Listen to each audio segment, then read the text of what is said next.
And welcome to another episode of the Miss Myers Show. So what we're going to do today is we're going to continue to talk about the causes of the Civil War. So last time we met, we talked about the Missouri Compromise, the Compromise of 1850, and Bleeding Kansas. So we're going to continue and finish up. So the fourth thing that we're going to talk about today is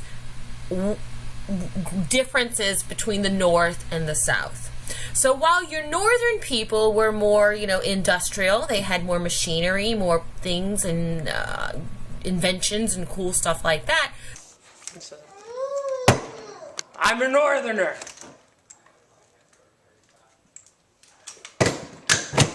The southern people were more agricultural. They grew crops. They had plantations. They had farming. Declare, sir, I can be the famous. Okay, so northern people who lived up north, there's lots of factory work. Lots of people worked in factories to produce an item. In the South, where it was more agricultural, you had more people working in the South to produce crops. And so you needed people to work in the field. And in the South, the people that they employed to do this were the slaves. So there was a big disparity over how basic living was. You had your northern people who worked in your factories with your industries, created like railroads and machines and things like that, and people in the South who worked on these plantations and on these big farms who mainly grew crops such as cotton, tobacco, indigo, sugar, and things like that. It was a completely different way of life. And the two sides really didn't always get along.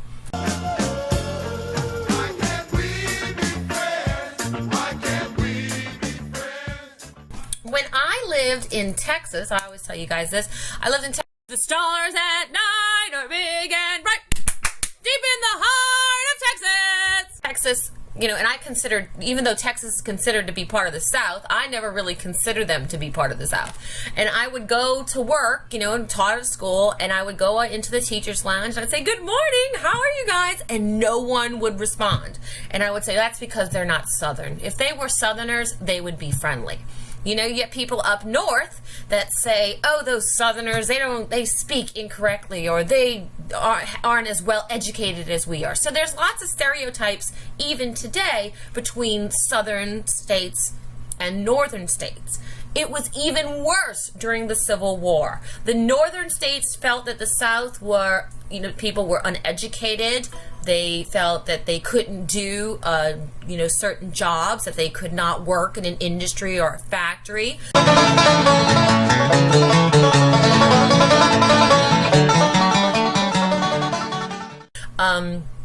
They felt that they were inhuman because of the slavery which was going on. And in the South, they thought the Northerners were rude, had no class, were not gentlemen and ladies.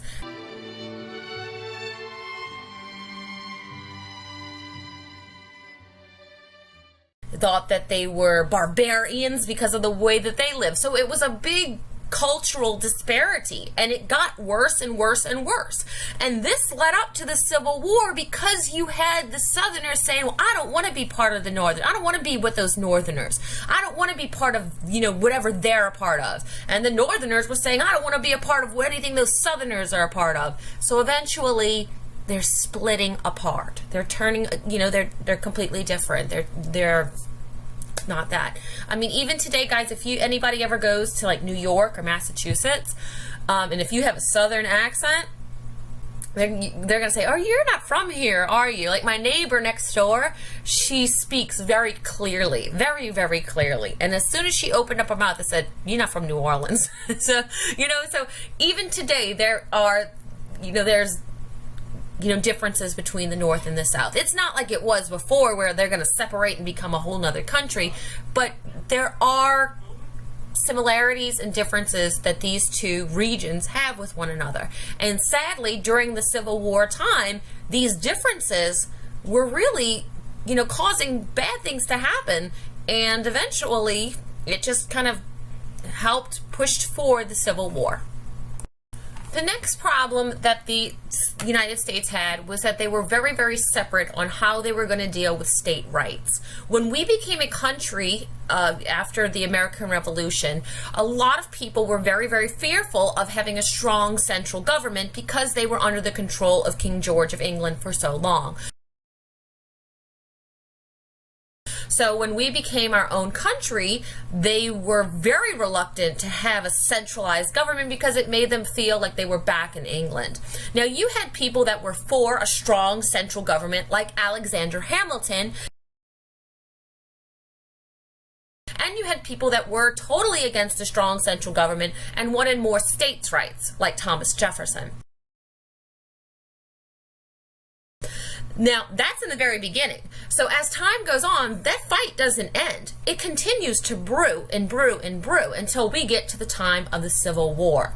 Now, when our country was first formed, sorry guys, and I have two computer screens, and that's what I'm trying to do that. When our country was first formed, we had basically your Articles of Confederation. That was what tied us together. That was, before... That was our main law of the land, and that was good, but the problem was that it really didn't define state taxes or who was going to do what. It was very, very loosely organized. And when the War of 1812 broke out, we saw that the Articles of Confederation were very, very weak, and we needed something much, much more stronger to hold together our country. So we came up with the Constitutional Convention, where they wrote the Constitution. Now, the Constitution, a lot of people were against it. They said it's a big, too strong central government. You had a lot of people that did not like this. A lot of people like Jefferson said that the Constitution was wrong. We shouldn't have this because it gave the federal government too much power. So the government came up with something called nullification. And basically that said that if the state did not like something that was put into the Constitution, they could decide to nullify or get rid of it. They could do that and finish it. They could do all that. Well, some of the time it was happening, some of these southern states were not liking the fact that they were saying that any new state who entered into the Union could no longer be a slave state. This is after Abraham Lincoln. Let me just back up so you're not confused. When America was first formed, we had the Articles of Confederation. They were weak, and they didn't help us. We needed something stronger, a stronger rules, kind of like class rules. If I am, don't say I'm your teacher. I'm your teacher, and let's say I have some class rules, and I say, okay, this is my class rule. Be nice. That's my only class rule. Well, that's a really general rule. That's it. That's all I'm telling you is to be nice. When in actuality, we would need more rules. So I would say, okay, my general rule of be nice is too weak. I need something a little bit more stronger. So I would come up with a longer list of class rules. Be nice, no private chatting. You know who I'm talking to. Some of you private chatters that constantly chat. No messing on the whiteboard. Things like that. So I would have more specific list. That's what was going on in America. When we first started, our only little rules we had were the Articles of Confederation, and they weren't enough. It was not enough. So they came out with the Constitution that defined things more specifically. And like with everything that our government does, you have people that are against it. They don't like it. So the government says, well, we can come up with a nullification. If you don't like something, we'll nullify it. We'll get rid of it. Well, that was all good and dandy until the Civil War time came and the issue of slavery came up. After Lincoln was elected, he said that no new states admitted into the Union could be slave states. No more. No new states. And they said, well, we don't like that. We want to nullify that. And the government said, can't nullify it. Not going to do it. And so the southern states, a lot of them were saying, you're telling us we can't nullify it when we have that right? So they said, you know what? We're going to form our own country because they're not listening to us. So this was all another reason that the southern states were like getting all angry. They didn't like the people of the north. They didn't like that they can't be told, they can't nullify something. They felt that they didn't have the same rights as the North. They didn't like the strong central government. So all of this is happening, and the South is getting really, really upset.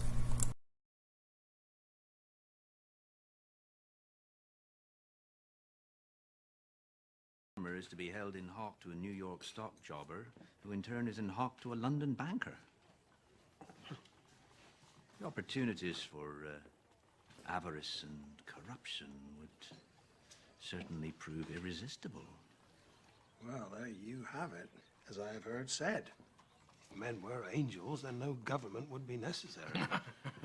Well, sadly, that is very well said. But there can be no question. Our nation cannot bind together without powerful central government. But we must also accommodate the needs of our constituent states, both North and South. The power of one must check and balance the other. To that end, we must dedicate all of our energies and our care.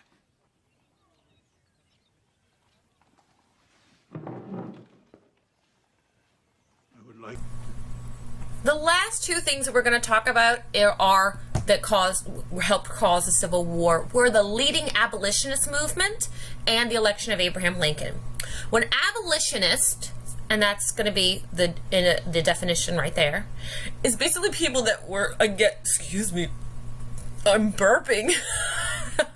I had a Diet Coke, and they're so bad for you, but I had a Diet Coke because I needed the caffeine, and I was like, and now I feel bubbles in my tummy. So we're talking about abolitionists, or people that were against slavery. And we saw a big anti-slavery movement. Now, slavery was around since this country had started. But now, during the Civil War time, we're starting to see more of a movement towards getting rid of it. There were two big things that happened. We learned about Harriet Tubman and the Underground Railroad last time. But also what was happening was a book came out, an amazing book called Uncle Tom's Cabin by Harriet Beecher Stowe. Now, this book basically told the story of slave life on a plantation, and it just blew up. I mean, it was everywhere. Everybody was reading it. Kind of like, you guys know I'm a vegetarian, and I don't eat any meat. And I ate meat my whole life. I didn't start being a vegetarian actually until this year. And what had happened was I watched a video and I read a book about the treatment of animals and just different things, and it was like I'd never known any of this. This was never ever introduced to me. And once I learned about it, I was like, well, I can't eat meat. I'm not eating meat anymore. The same thing happened with slavery. Slavery had been around forever, but people had never really realized what was going on, especially in the North. So once this book came out and people read it and they said, this is what's going on, this is what's happening in slavery, their eyes were opened. It was like, I can't let this happen. I can't deal with this. And they would join the abolitionist movement. You had people like John Brown, who led a raid on Harper's Ferry. And basically a lot of people were killed, and he was, an abolitionist who was trying to, scare people into ending slavery. A lot of people were murdered. And you had Uncle Tom's Cabin, and you also had a court case called the Dred Scott case.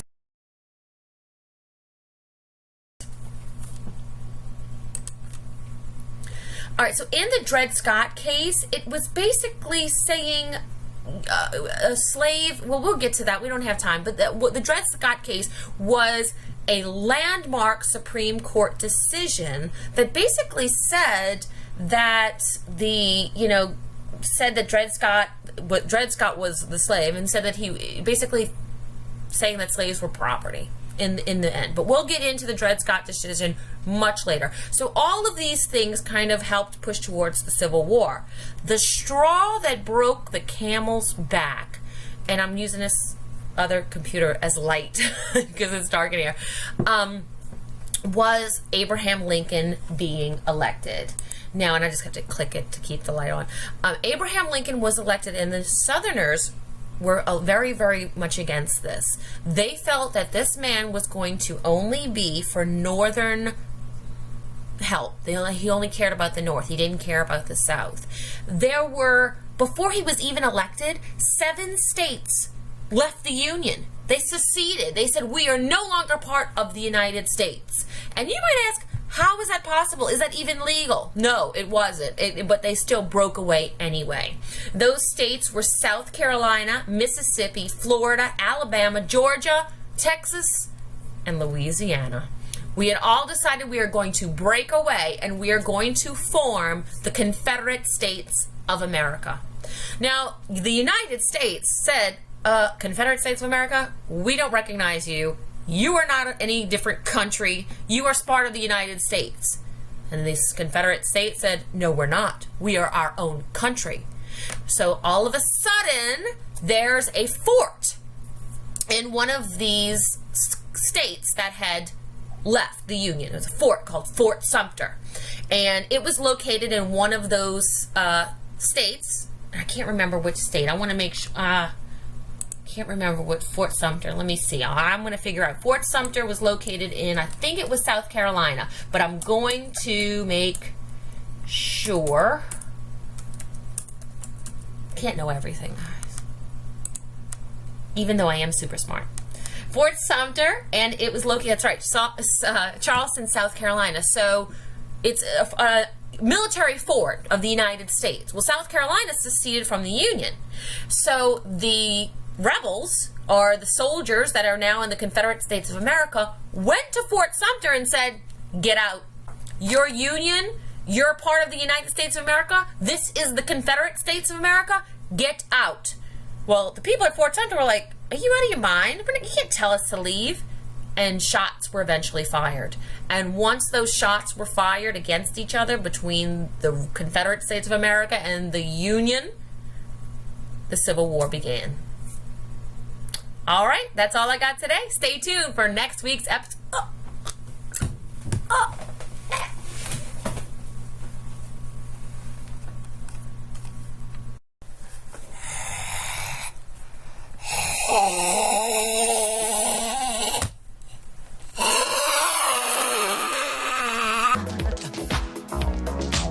Under the moonlight, you see a sight that almost stops your heart.